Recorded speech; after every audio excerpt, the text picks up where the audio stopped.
یہ جو ہمارے ہاں پرویز مشرف تھا، اس نے 2 مرتبہ آئین کو توڑا تھا نا، کھلے بندوں، اور سپریم کورٹ نے بھی کہہ دیا کہ ہاں اس کے ایمرجنسی پولیس کے سارے قوانین غلط تھے، رانگ سائٹ پر تھے. اس کو تو آپ کوئی سزا نہیں دیتے. اس کے بارے میں تو کہتے ہیں اسمبلی قرارداد منظور کرے گی. تو آپ کے تو ڈبل اسٹینڈرڈس. یہ ریٹ آف دا گورنمنٹ جو ہے نا، یہ ڈرون طیاروں سے نہیں اسٹیبلش ہوتی، نہ یہ ملٹری آپریشن سے اسٹیبلش ہوتی، یہ آئین کی بالادستی سے ہوتی ہے، قانون کی فرما روائی سے ہوتی ہے. اگر حکومتیں آئین کو تو باغیچہ اطفال بنا لیں اور ریٹ آف دا گورنمنٹ کی بات کرنا شروع کر دیں، یہ جتنے نیشنلسٹ ہیں یہ کوئی آئین کو نہیں مانتا پاکستان. مجھے بتائیں، Sindhi nationalist, Baloch nationalist, Pakhtun nationalist سب کہتے ہیں نیا سوشل کانٹریکٹ ہونا چاہیے. ہم نہیں مانتے اس آئین کو. آپ نے کوئی سزا دی ان کو؟ منور حسن صاحب، لیکن اگر فیلئر ہے اس پارلیمنٹ کا جناب پرویز مشرف کو سزا دینے میں یا آرٹیکل 6 کو ابھی تک استعمال کرنے میں، تو شاید یہ اس چیز کو جسٹیفائی نہ کرے کہ باقی چیزوں کو بھی ہم اگنور کریں. نہیں، باقی چیزیں نہیں ہیں، وہ اصل چیزیں ہی وہ ہیں. بھئی آپ پرویز مشرف کو سزا نہ دیں تو آپ بڑے سچے، بڑے اچھے. سارا گلہ جو ہے صوفی محمد سے، آپ نہ پرویز مشرف سے گلہ ہے نہ نیشنلسٹوں سے گلہ ہے. تو پہلے تو ہمیں آپ یہ بتائیں نا کہ ریٹ آف دی گورنمنٹ شروع کہاں سے ہوتی ہے، ختم کہاں پر ہوتی ہے؟ صرف صوفی محمد سے ختم شروع ہوتی ہے، وہیں پہ ختم ہو جاتی ہے. کیا اسلامی ریاست میں جو رائج نظام ہو اس کو چیلنج کرنے کا اختیار مجھے یا کسی اور انڈیویجول کو یا ایک پرائیویٹ گروپ کو جو آرمڈ گروپ ہو اس کو اختیار حاصل ہے؟ جی ہاں، پرویز مشرف کو بالکل یہ اختیار حاصل نہیں تھا. Must he be hanged. اور جن لوگوں نے اس کو پروٹوکول دیا ہے، جن لوگوں نے VVIP ٹریٹمنٹ دیا، ان کو بھی ہینگ کرنا چاہیے. پھر صوفی محمد اور مولانا فضل اللہ کے لیے یہ ارشاد کیوں نہیں ہے؟ نہیں، پہلے تو پرویز مشرف کا آپ تسلیم کریں. جو آدمی پرویز مشرف کو اسکاٹ فری کرتا ہے اس کو یہ حق نہیں ہے کسی صوفی محمد کی بات کریں. اگر پرویز مشرف کو پنش کیا جائے تو پھر وہ بات جائز ہوگی؟ نہیں، سوال یہ ہے آپ نہیں کر رہے ہیں نا پنش. فرض کر کے کیوں بات کرتے ہیں؟ آپ کے تو سارے سوالات ہی صوفی محمد پر ہیں نا. آپ پرویز مشرف پر تو کوئی سوال نہیں کرتے. دیکھیے کہ ایک نظام جو ایک عام شہری کی زندگی کو خطرے میں ڈالے، ہاں مجھے بتائیں، یا ایک سیکیورٹی جو کسی ہمسائے کی محفوظ نہ رہے، تو پھر اس کو متعلق جی ہاں، یہ بوری بند لاش کا کلچر کراچی میں موجود ہے، خطرے میں ڈالا ہوا ہے ہم سب کو. اس میں روز وہاں پر ٹارگٹ کلنگ ہو رہی ہے. آپ کرتے ہیں کچھ اس کو؟ ریٹ آف دی گورنمنٹ کہاں ہے کراچی کے اندر اور حیدرآباد کے اندر؟ کراچی کے اندر بھی اگر غلط ہے تو پھر سوات میں بھی غلط ہے. میں تو یہ کہہ رہا ہوں کہ ایک غلط ہے تو نہیں، آپ اصل میں غلطی ایک کو کہتے ہیں. آپ نے تو حکومت دی ہوئی ہے ان کو. تو جن لوگوں نے بوری بند لاش کا کلچر ایجاد کرنے والوں کو حکومت میں شریک کیا ہوا ہے، مرکز میں بھی اور صوبے میں، انہیں کیا حق پہنچتا ہے کہ صوفی محمد کا نام لیں؟ یہ بوری بند لاشیں کس زمانے میں پیدا ہونی شروع ہوئی تھیں؟ MQM کے زمانے سے. اور MQM کو پروموٹ کس نے کیا تھا؟ ضیاء الحق نے. اور ضیاء الحق کے ساتھی کون کون لوگ تھے؟ پوری PNA گئی تھی 6 مہینے کے لیے. پیپلز پارٹی کے علاوہ سب گئے تھے. ہاں، تو پھر تو قصوروار سب ہوئے نا. تو کریں سب کو جو چاہیں، سب کو برابر کی سزا نہیں دیتے نا آپ. جنرل پرویز مشرف کے بھی ساتھ تھے سب. MMA آپ لوگوں نے 17ویں ترمیم کے لیے ووٹ کیا. MMA صوبے میں آپ کی حکومت تھی. ہاں، مطلب یہ کہ آپ کا اوور آل جو ایٹیچیوڈ ہے نا، وہ پرویز مشرف کو بچانے والا ہے، وہ ڈکٹیٹرز کو بچانے والا ہے، وہ MQM کی بوری بند لاش کو تحفظ. اسی لیے آپ کے سارے سوالات جو ہیں وہ ادھر نہیں جاتے. اس کو کسی طریقے سے ڈیفنس فراہم کرنے کی آپ کوشش کرتے ہیں. سارے چوروں کو آپ ڈیفینڈ کر رہے ہیں. دیکھیے کہ پورے کراچی کے اندر بھتہ خوری ہے، بھتہ خور حکومت کے اندر شریک ہے. کیا حق پہنچتا ہے پھر حکومت والوں کو کہ وہ صوفی محمد کا نام لیں اور فلاں کا نام لیں اور فلاں کا نام لیں؟ ہر وہ جماعت یا وہ شخصیت جس نے پاکستان میں ڈکٹیٹرشپ کا ساتھ دیا، اس کو اپنی ذمہ داری کا احساس کرنا چاہیے. میرا خیال ہے کریں. 17ویں ترمیم پر قاضی صاحب نے تو معذرت کی ہے نا، کسی اور نے کی ہے؟ صوبے میں حکومت بھی رہی ہے MMA کی. MMA کی حکومت رہی ہے، ووٹوں سے ہم نے قائم کی. ووٹوں سے ہم نے کسی نے تشت پہ رکھ کر نہیں پیش کی ہم کو. لیکن اسی عرصے کا جب خاتمہ ہوتا ہے، حکومت جب جاتی ہے، جنرل پرویز مشرف بھی جاتے ہیں، تو ہم دیکھتے ہیں کہ اس کے بعد فوج کو ہمیں 1.25 لاکھ آرمی لگانی پڑی، مزید فوج بھیجنی پڑی. وہ تو بہت شوق تھا پہلے سے. اصل میں آپ کے تو ریکارڈ کے اندر ساری چیزیں موجود ہیں کہ MMA کی حکومت کے آخری زمانے میں بھی فوج چلی گئی تھی کہ ہم کارروائی کریں. وزیر اعلیٰ نے کہا یہ میرا استعفیٰ ہے، میرے ہوتے ہی فوج نہیں کارروائی کر سکتی، اور فوج کارروائی نہیں کر سکی.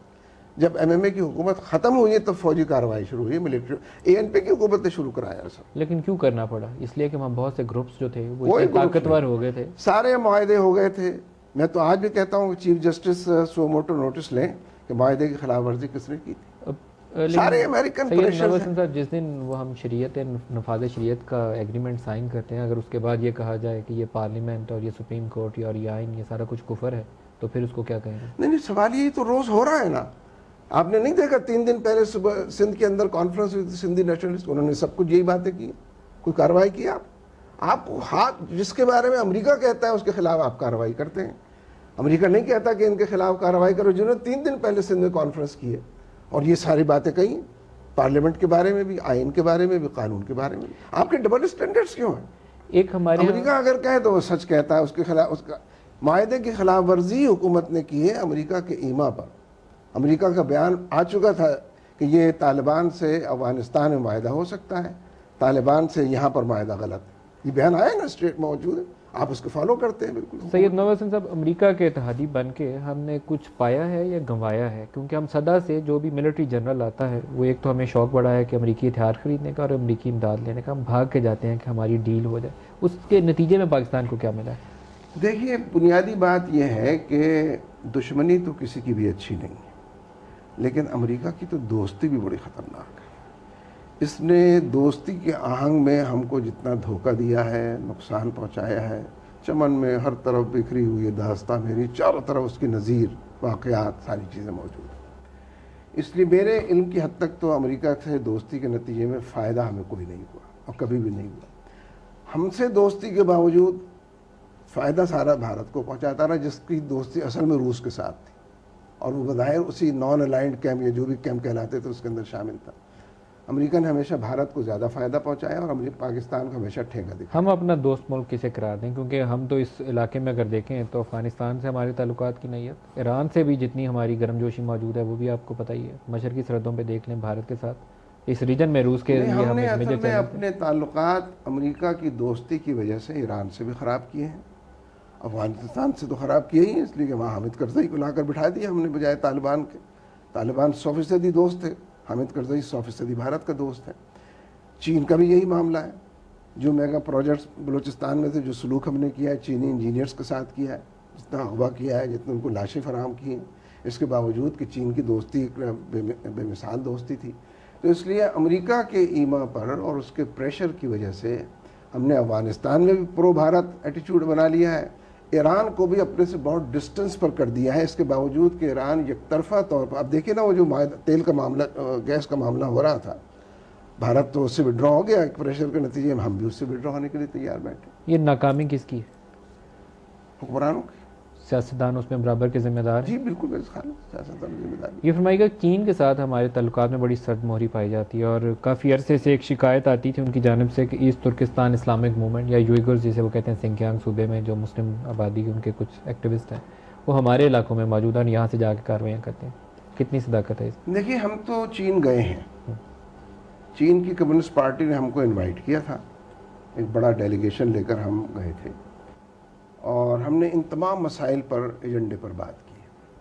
اور اب بھی جب یہ سنکیانگ کے ایشو اثر نو ریوائیو ہو گیا تھا تو یہاں ہم نے چینی ایمبیسی میں جا کر اس موضوع پر پھر سے بات کی. ہم نے بنیادی طور پر ان سے وہاں پر بھی یہ بات کی تھی کہ چین کے اندر مسلمانوں کے مذہبی حقوق فراہم کرنا یہ چین کی حکومت کی ذمہ داری ہے. مثلاً ان کے یہاں ایک ایشو تھا، انہوں نے یہ بات کی کہ یہاں پر عیسائی بھی بڑی تعداد میں، اور ہم نے تمام کرسچنز کو کہا ہے کہ وہ چین کے اندر کے کرسچنز ہیں، باہر کی طرف نہ دیکھیں. چین کے باہر ان کا کوئی کرسچینٹی نہیں. ہم نے ان سے کہا کہ یہ مسلمانوں کے بارے میں تو نہیں کہا جا سکتا، مسلمانوں کو تو کعبہ ہی باہر ہے چین سے، وہ تو چین میں نماز پڑھتے ہیں تو اس کعبے کی طرف رک کر کے پڑھا، ان کا قبلہ و کعبہ الگ ہے. پھر وہ اگر وہ اپنی عبادت حج کے لیے جائیں گے تو چین کے اندر تو حج نہیں ہوگا، اس کے لیے تو انہیں باہر جانا پڑتا ہے. ظاہر ان کو معلوم تھی سب باتیں، ہماری وجہ سے نہیں معلوم ہو رہی تھی. تو اس لیے آپ یہ بات کرسچنس کی مسلمانوں پر تو اپلائی نہیں کر سکتے. اور دوسری بات یہ ہے کہ مسلمانوں کی جو بڑی تعداد ہے، جس کا فیگرز کسی کو نہیں پتا، آپ ایک فیگر بتاتے ہیں، دوسرے لوگ دوسری فیگرز بتاتے ہیں. ہم اس بحث میں پڑے بغیر یہ چاہتے ہیں کہ مسلمانوں کے جتنے ریلیجس رائٹس ہیں وہ ان کو ڈیفینیٹلی ملنے چاہیے. اس میں کمی بیشی جو ہے اس سے مسائل پیدا ہوں گے، اور وہ نہ چین کے لیے اچھا ہے، نہ پاکستان کے لیے اور مسلمانوں کے لیے اچھا ہے. میرا خیال ہے کہ بہت اچھے خوشگوار ماحول میں تمام باتیں. آپ کو کیوں جا کے یہ بات کرنی پڑی چین میں یا چینی سفارت خانے میں؟ ہم نے پورے ایجنڈے پر بات کی. ہم نے چین امریکہ دوستی پر بھی بات کی. ظاہر ہے کہ انہوں نے ہمیں 8-10 دن کے لیے بلایا تھا، اور ہر جگہ کمیونسٹ پارٹی ہی. یہ کہا جاتا ہے کہ ایک بنیادی ایشو یہی تھا کہ بعض لوگوں کو خیال یہ ہے کہ شاید جماعت کے کچھ لوگ